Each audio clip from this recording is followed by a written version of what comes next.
Say the word, say the word.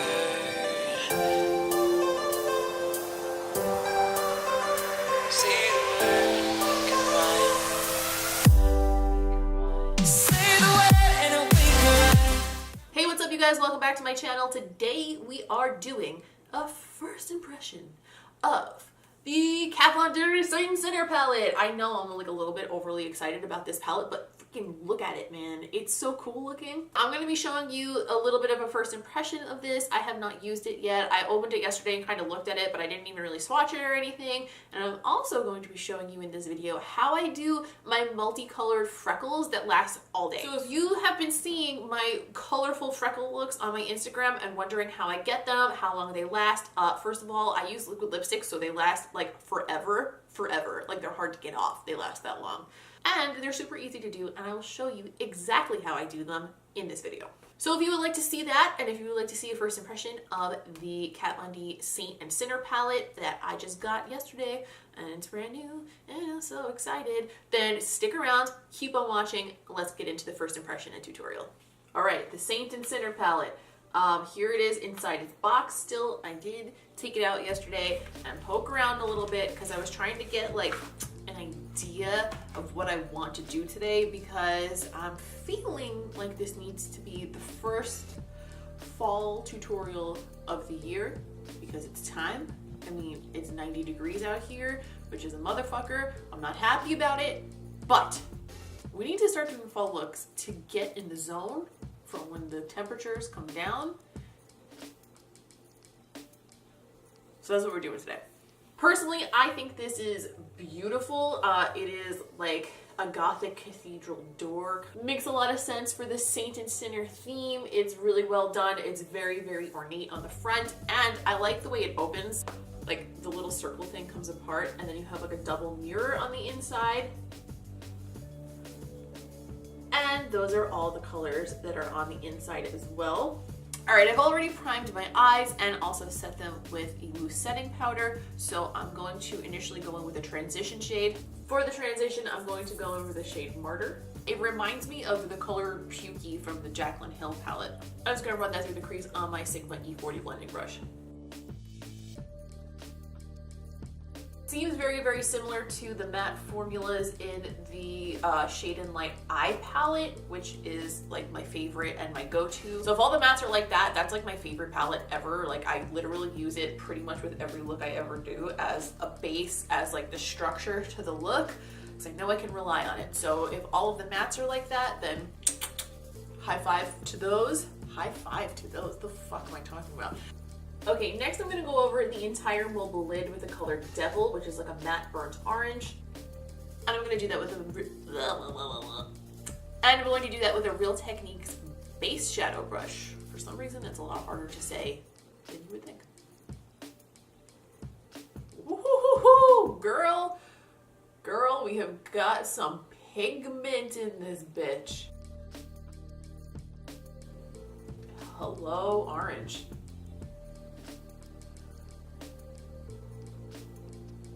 I'm just going to blend the edges of that out a little bit more.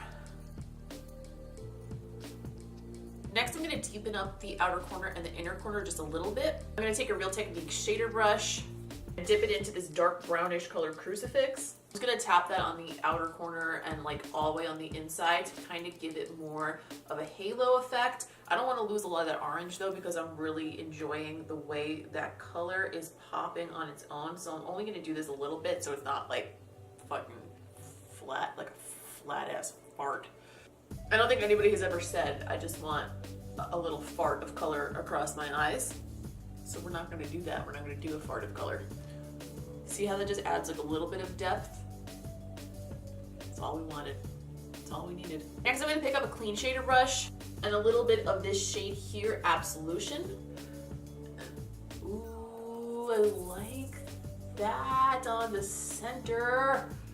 Now that I'm putting this on, I think I remember them describing this as kind of like a topper for the other shadows, and that is literally exactly what I'm enjoying about it right now, because this is adding a little bit of gold shimmer, but it's completely not blocking out the orange, which If you're looking for something with a lot of pigment, then you're gonna be like, ooh, what is this? But truly, if you were using it to like top the center of a shadow, it's like exactly that. It's like just adding just a little bit of pop to the center of that, and I really like the way it looks. I am going to make sure though that I keep going back in as we do this look and like packing the orange back in as we blend, just because my blending is not the most precise in the world, and I tend to blend away some of my colors sometimes, so I'm gonna try to avoid that. And by avoid it, I mean do it and then fix it. I was originally thinking I was gonna go with like a orange on the top and then a burgundy on the bottom, but I think I'm gonna do orange on the top and then like a forest green on the bottom, because there's no like burgundy matte in this palette, so that's one thing that I do wish it had. I have a million other shades like that, so it's not a big deal, but I do wish there was like a really rich matte burgundy in here. Next palette, I don't know. So I'm going to do my lower lash line with like a sage kind of a green shade, kind of color block it that way instead. I think it'll have a better contrast, so I think it actually wound up for the best. This is the NYX Faux Black Pencil in the color Black Olive. I'm going to start smoking at that lower lash line a little bit with this BH number 7 brush. I'm gonna go back into that shade Martyr, that's like that mustardy brown shade, and I'm going to smoke out the entire lower lash line and connect that into the top.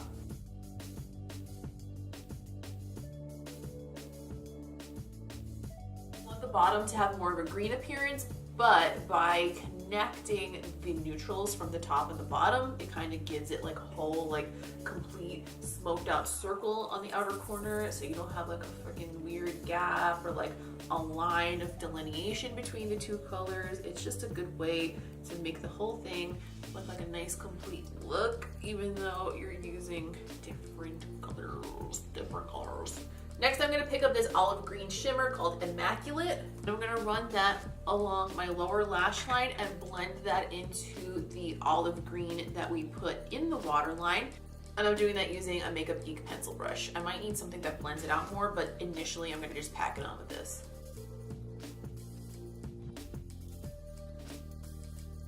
There's a little bit of kickback in the pan with this one, but the pigmentation and the smoothness of the application on this is gorgeous so far.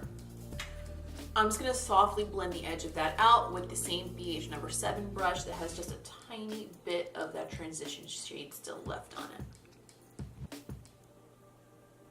And to brighten up the inner corner, I'm going to go back in with that topper shade Absolution on a Morphe E18 pencil brush, and I'm just going to kind of pack a little bit of that over the inner corner where the green is, just to kind of brighten that up and give it a little bit of light.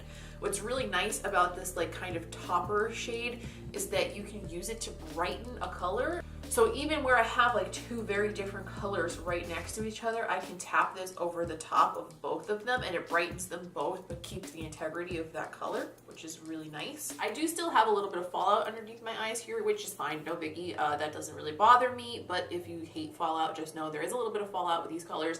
So I'm gonna go clean that up and pop some lashes on, and then we're gonna continue the rest of the look. Okay, I popped on a pair of Cocoa Lashes Queen Bee lashes, and I also added the Dose of Colors Mirame highlighter to my cheeks. The last time I did something like this on Instagram, you guys absolutely flipped a titty over it. A while back when I was still like heavy into the Subculture palette, which I still am, I've just been replacing it with other things because things keep coming out. I did like a look that was like orange on the top and teal on the bottom, and then I did some orange and teal freckles to go along with it, and you guys absolutely loved that look. It got like 4 times more likes than my looks usually do, so you guys were real into it. So I wanted to show you today like how I did that, but we're going to use slightly different, more autumnal colors to make it more seasonally appropriate, and also like, you know, not make it a repeat of the same shit over again. So when I do my fake freckles and I do like a colored version of them, usually what I do is create them with liquid lipsticks.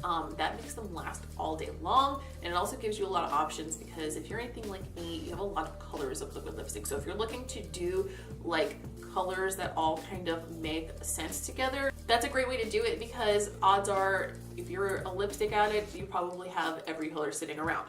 I'm going to be using two of the somewhat new Dose of Colors liquid lipsticks. These came out a little while ago, but I actually just got them this week. They are the color Plum Queen and Campfire.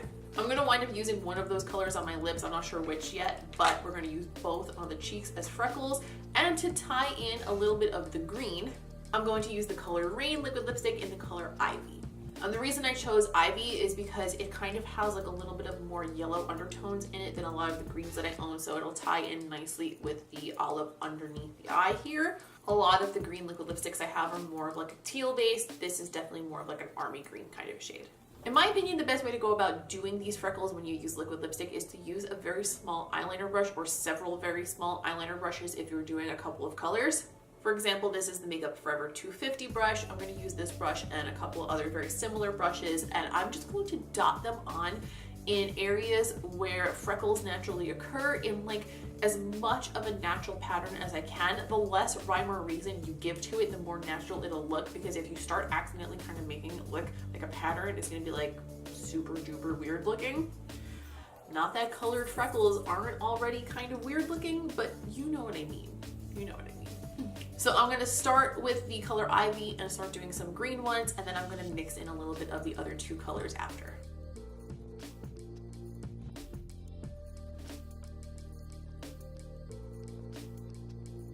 On a similar but clean brush, I'm going to start using the shade Campfire.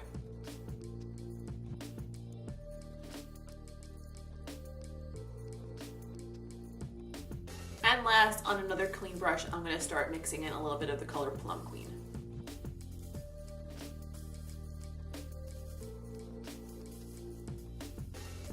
Once the liquid lipsticks are dried, you can actually take your finger and press it over a few of the spots.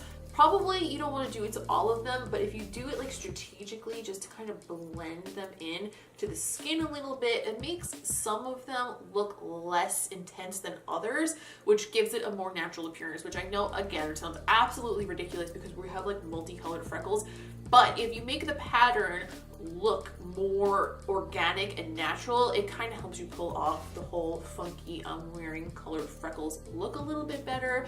So I find it helpful personally. You can just let them rock and be like all like intense and in your face too if you like to.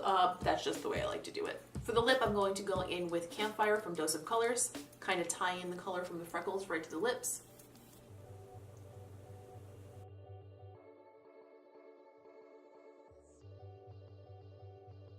And just for a little bit of a punch of interest on the center, I'm going to top that with the Kat Von D Glimmer Veil in the shade Thunderstruck.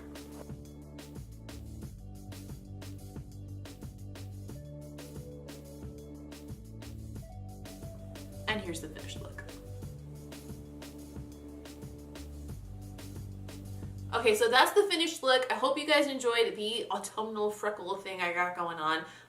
Personally, I'm really into it. I think that it's really fun, but still wearable, and I enjoy it very much. Now, as far as the palette, I would like to reiterate that this is only a first impressions.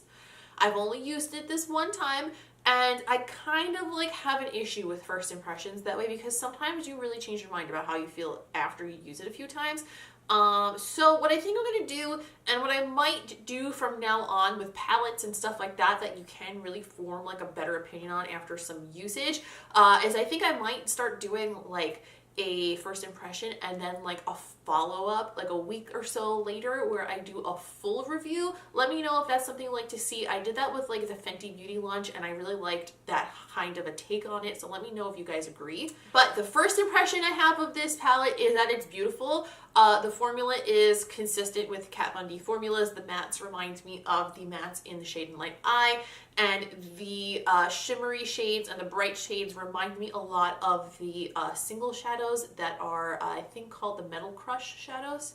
Definitely very similar formula-wise, very consistent, and if you like Kat Von D shadows, you will like these.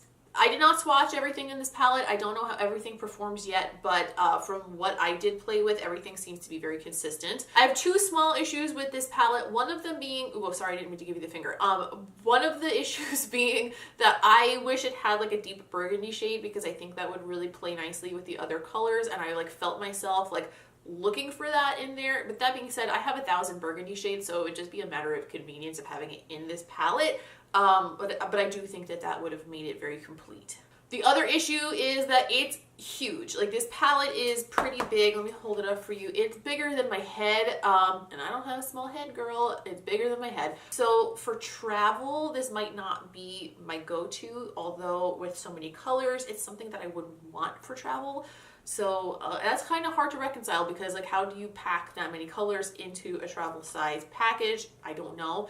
But I do wish that it was just a little bit smaller. Maybe if they had gone with something like a classic rectangle, but just doubled the size of like a normal rectangular palette instead of doing the tapered top, that would have worked. I'm not really sure, but I do know that I will have a hard time fitting this into my travel makeup bag, so I probably won't be bringing it with me anywhere anytime soon.